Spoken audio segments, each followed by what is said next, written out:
Combined sentences questions tend to be difficult because it's just like a lot going on. And so, as always, predicting the question is really important from the start. So just we know what we're dealing with and what we're being asked to do. And remember, if there's a literal question, then they're focused mostly on the ideas. So that would be the first thing that I would consider as I was going through these. The grammar is the last thing I would consider. It very, very rarely matters on these. In fact, you should assume that all of the choices are grammatically correct, and they are here. If the ideas are coherent, then we maybe want to start to venture into considerations of style.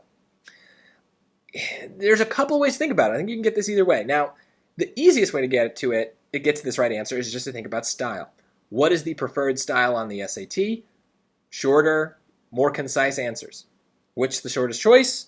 Choice A. Now, that is the answer.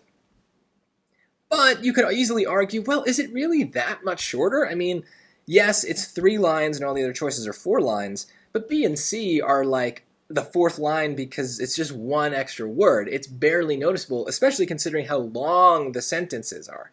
So I don't think that that's reliable. The next best thing here is to try our best. Maybe you could consider this a dumb summary. I'm just going to say narrow your focus. When we have these long things, it would be much easier if we could kind of put it into a simpler term. What are they really trying to say here? They're trying to say that the females choose, let's say, X over Y. They choose this type of male over this type of male, right? There's 2 types. There's a long descriptions of each, but really that's what we're trying to say. And notice that choice A kind of follows that pattern. Female finches tend to choose males with loud, high-pitched improvisational songs over those with soft, low-pitched, predictable songs. So it's very clear kind of the order of things. Females are making a choice of, X over Y. Now try to see what the structure of these other choices is. B, males with loud, high-pitched improvisational songs tend to be chosen by female finches over those with soft, low-pitched, predictable songs. So if we kind of used the notation I'm using, that would be more like X is chosen by females over Y. And you can see there's like the ideas here are now getting jumbled in a way that's less efficient, right? First of all, we really want what's called the active voice. We want something to do something, right? The females are choosing the males. In choice B, it's kind of backwards. It's the passive voice. The action is being done by something, right? The males are being chosen by the females.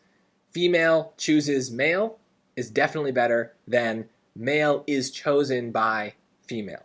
And you can tell why shorter sentences are better if you think along those lines, because the passive voice is usually longer. Not much longer, but enough, and it makes a bit of a difference here. So choice B is kind of just, it's messing with the style, it's moving the ideas that need to be similar or need to be near each other apart, and so it's not great. Choice C, loud, high-pitched improvisational songs are sung by males. There's that passive voice again. Are sung by, right? Males sing songs. Songs are sung by males. Which one's better? The first one. Males sing songs is active. The songs are sung by males is passive. We want to avoid it. And then again, we're putting the females in between the 2 males. Really what we want to say is that there's 2 options, and we want to put those options next to each other. D, choosing males with loud, high-pitched improvisational songs over those with soft, low-pitched, predictable songs is what females and finches tend to do. Hopefully, you can hear how passive this sentence is. This is the worst of them all, right? Because everything about this is kind of passive. That's the thing about active and passive voices. You can't really pinpoint specific words, but is what they tend to do is kind of passive. Choosing, like, why is the verb so far away from the subject? It's just so weird. So it's hard to quantify and like point to specific things in these combined sentence questions that are going to be wrong. But consider a bunch of different things and you should get to the right answer. The first thing you should consider is the ideas. Are the ideas that need to be close to each other actually close to each other? Are we making a bad transition between ideas? Anything like that.